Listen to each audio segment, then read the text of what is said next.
Hi YouTube, Darth here. This time around on Yes or No, I'm reviewing the FAMAS, an assault rifle in Battlefield 4. It's probably one of the most powerful weapons in the game, and one I don't see a whole lot of. So today I'm going to give you a simple yes or no answer on whether or not you should be using the FAMAS. So, should you be using the FAMAS? Yes or no? No.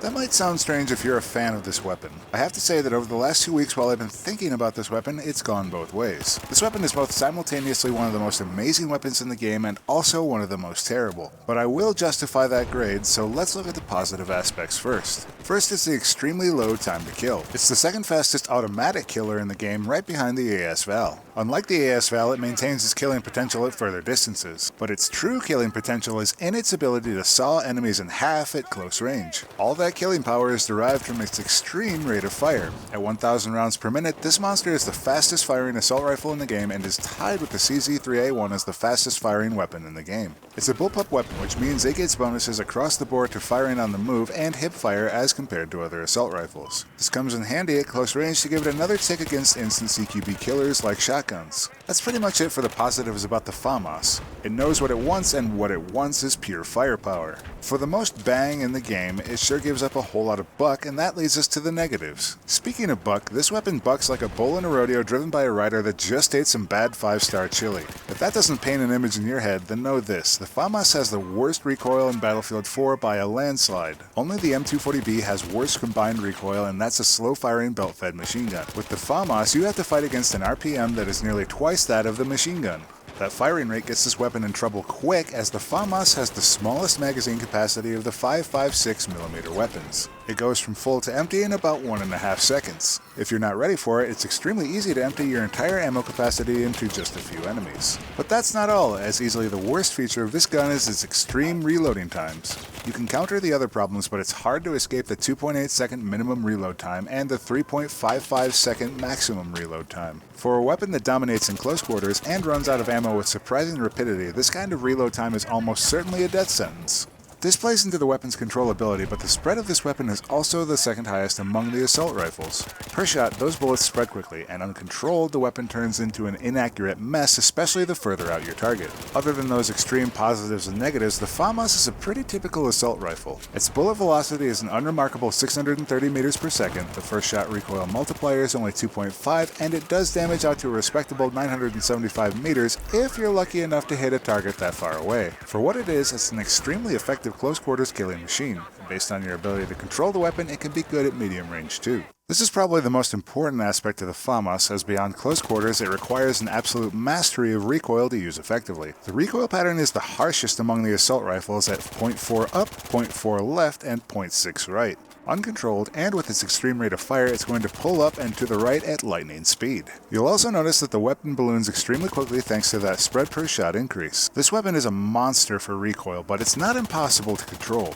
First, to counter this pattern, you're going to need to pull hard down and to the left. That's still going to leave a pretty wide spread. To counter the spread, bursting the weapon is going to be critical. You can try for longer bursts of 5 to 6 shots at close range, but at mid to long range you're going to have to microburst the FAMAS. That means firing in 2 to 3 round bursts. This will give you a bit more accuracy at range by controlling that spread per shot increase. If you can master controlling the FAMAS, that's a good part of the negative points I mentioned on this gun. So the FAMAS has incredible strength, but that strength is at close range, and the primary tactic you have to concern yourself with is getting into close quarters and staying there. This is easier to come by on Team Deathmatch and Domination, but much more difficult on Conquest and other more open game modes.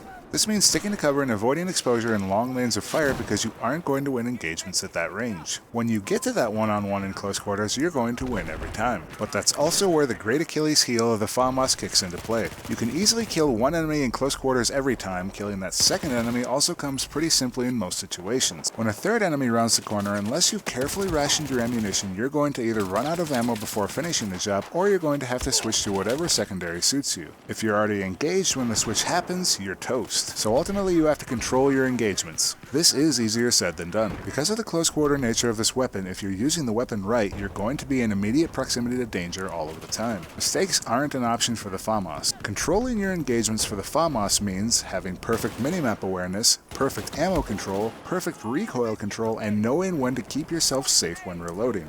That might sound a bit intimidating, and it should be. And when you do all of this even 80% right, you're going to absolutely tear through everybody else on the battlefield. But unfortunately for the FAMAS, very little goes right all the time, and its weaknesses make themselves apparent time and again. Get caught out of position, time to aim and test that recoil control. Miss out on recoil control, bam, you're already out of ammo when it counts. Run out of ammo prematurely, uh-oh, now you can't deal with additional targets and you're out of the fight. Can't get out of the fight, and now you're dead. So I'd classify the FAMAS as the highest risk assault rifle and maybe the highest risk automatic weapon in the game. But there are a few more tricks you can use to make this weapon work for you. First, I'd highly recommend running the offensive field upgrade with this weapon. The sprint will give you the ability to get where you need to be faster. The ammo upgrade, which is pretty easy to get, will make sure you're not bleeding your ammo supply dry. Otherwise, the fast rate of fire on this weapon will cut your runs short pretty quick. Just make sure you're in a squad earning points. In that line of thinking, and if you're having a particularly successful run, you're going to run out of ammo on this weapon. Definitely be ready to play a sudden game of scavenger when you start running low on overall ammo. You'll need to start thinking about picking up somebody's weapon when it's time to drop the FAMAS. Next, if you're objective-minded, be sure to plan your approach to objectives. Keep cover close, and your secondary on speed dial if you need to reload. If trouble comes calling, you'll need to be able to put them down fast as they have a rifle full of ammo coming for you. However, if you're playing TDM where it comes down to KD, think more about using the weapon as a quick strike tool. You can get in, get a few kills, and back out fast enough to cover your reload. You're the objective here, so the pressure to continue pushing is up to you for setting the pace. If you find yourself at range, microbursting is going to be your best friend. The weapon's spread per shot increase is going to make longer bursts pointless at range. You may even want to switch the weapon to burst fire mode at these ranges if you have trouble controlling it otherwise. Burst fire mode is also not a bad idea for ammo control, but leaving burst on at all times removes the biggest strength of this weapon at close quarters, so don't do that.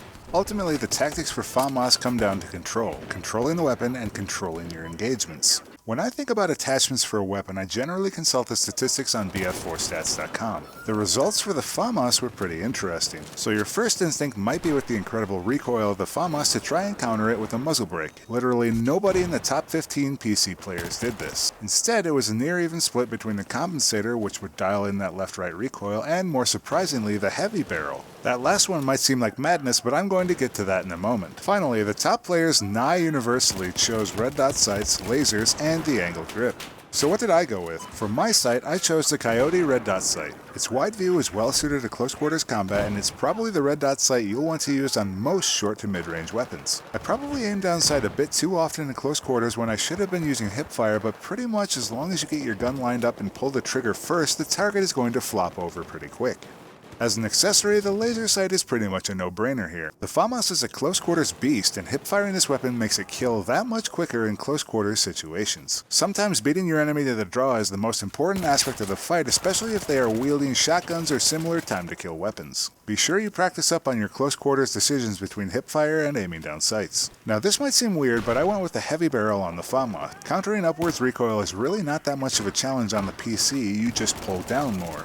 Giving the weapon a little tighter burst in the per shot spread is well worth the added upwards punishment. This is especially helpful at range where this weapon is the weakest. Even if you don't land every bullet, you send so many down range that by the time your target turns to respond, they're already dead. For the barrel, I also use the suppressor from time to time. The suppressor on the FAMAS would probably be a better pickup for maps where you know all of your engagements are going to be close quarters, or especially in close quarters TDM. Keep in mind though that you penalize your time to kill because your bullets travel slower, which introduces more chances for the enemy to trade with you. Finally, because this weapon relies on microburst at medium and longer ranges, I used the angled grip.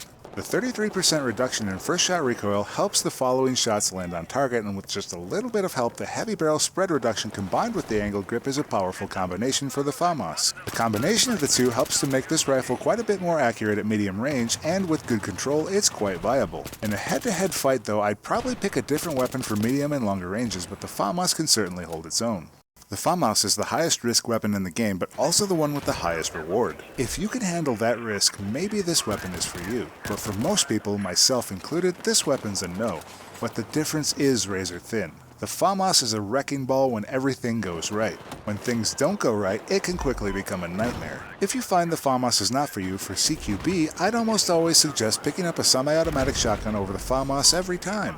Either the Saiga 12K or the DBV-12 are my top choices for close-range killing power. These weapons have just as much killing potential, and you can worry less about control or running out of ammo at inopportune times. If you like the FAMAS and want to try a weapon with similar speed, the CZ3A1 PDW is a definite possibility for engineers. Or if you want a weapon with a fast TTK that is far more controllable and kinder to ammo conservation, consider the AEK-971. I consider the AEK-971 generally superior because it can handle larger engagement varieties. That's it for this episode of Yes or No. If you found this video helpful or insightful, please leave it a like. If there's something you think I missed, or if you have a different take on the FAMAS, please leave a comment below.